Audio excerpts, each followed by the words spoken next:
Assalamu alaikum everyone. I hope you all are fine. I'm your teacher Hannah Ambreen, and today we are continuing our previous lesson. In the previous lesson we have learned about parts of speech, nouns and verbs.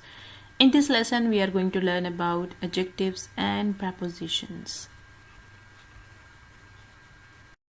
Now let's learn what is adjective and how does it work in English language. Adjectives are words that are used to describe nouns and pronouns and to quantify and identify them.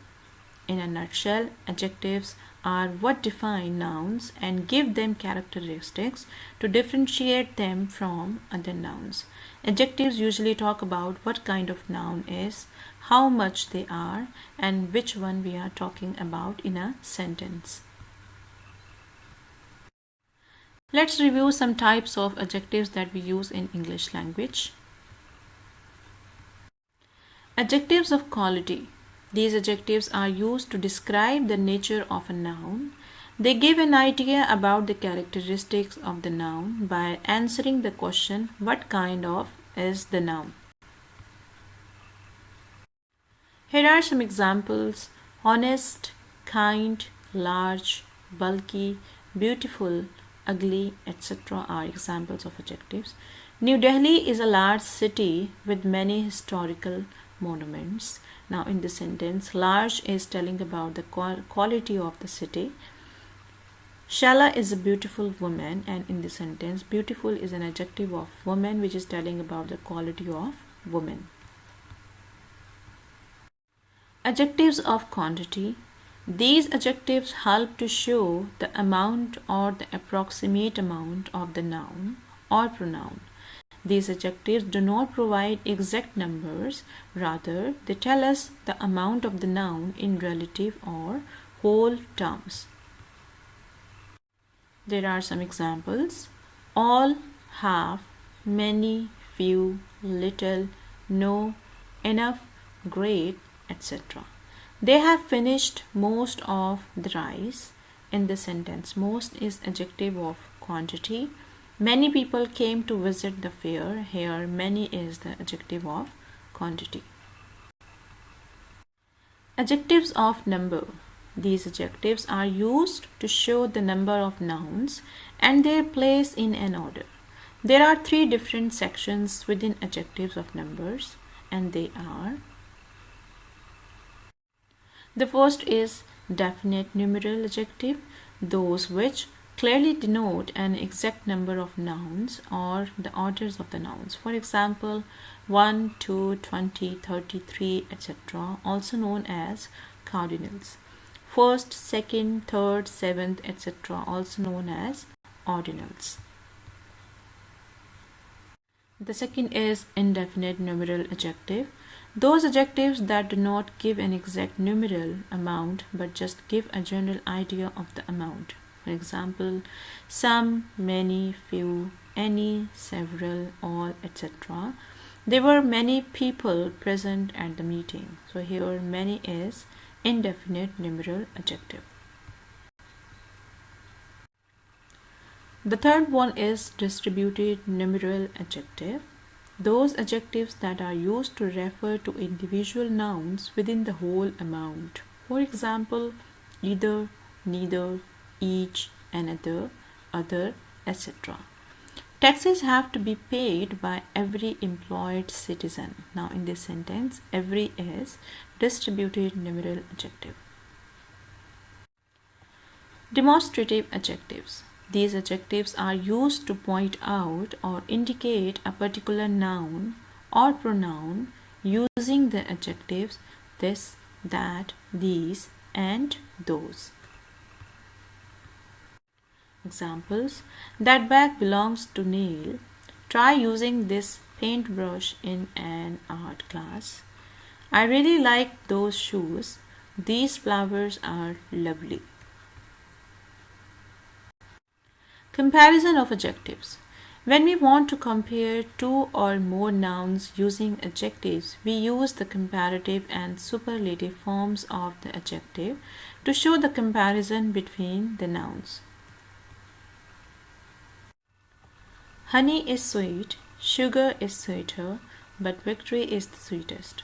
In this sentence, we are comparing the three nouns using the positive, comparative, and superlative forms of the word sweet. Let's learn about preposition. Preposition tells us the position of something in relation to another. These prepositions are based on their use in a sentence. The prepositions are divided into categories of preposition of place, preposition of time, and preposition of movement. Examples of prepositions of place: above the clouds. The airplane is flying above the clouds. In this sentence, the above a preposition is telling the place of airplane. It is above the clouds. The book is kept under the table. Here, preposition is telling the place of the book, which is under the table. Preposition of place refer to those prepositions which can be used to show where something is located.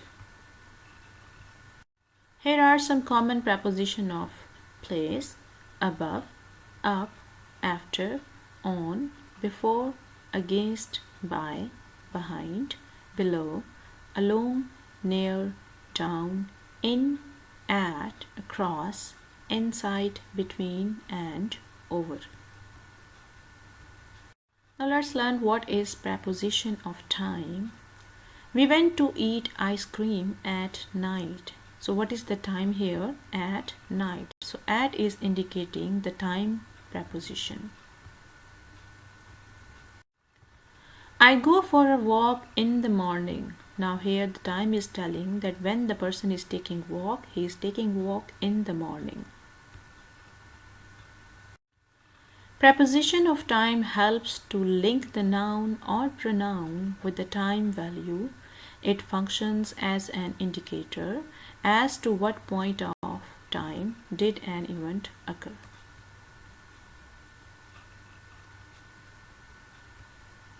These are some common prepositions of time: about, before, for, by, around, in, ago, at, past, since, to, on, after, until, between, during. The last type is preposition of movement. A preposition of movement is used to show movement to or from a place. Here are some basic common prepositions of movement: down, past, into, behind, up, onto, through, off, over, on, across, at, by, for, after, and towards. These all are prepositions of movement. Let's see here prepositions of movement with some explanation and examples. The first one is to. To is used to indicate a destination or direction. For example, you can use in a sentence, the boys go to school in groups. Towards, in the direction of someone or something. She pushed her face towards him. Through, movement from one side to another, but in something such as long grass or a forest. For example, David walked slowly through the woods. Into is used to show the movement that enters a space, usually with a verb that expresses movement. For example, don't put new wine into old bottles. Over is used to show the movement at a higher level than something else. For example, he jumped over the wall. I am sure students, this lesson will help you to understand the types of adjectives and the types of prepositions. With the help of this lesson, you will also solve the exercise given on page number 92. Inshallah, see you in the next lesson. Take care all of you. Have a nice time. Have a blessed day. Allah Hafiz.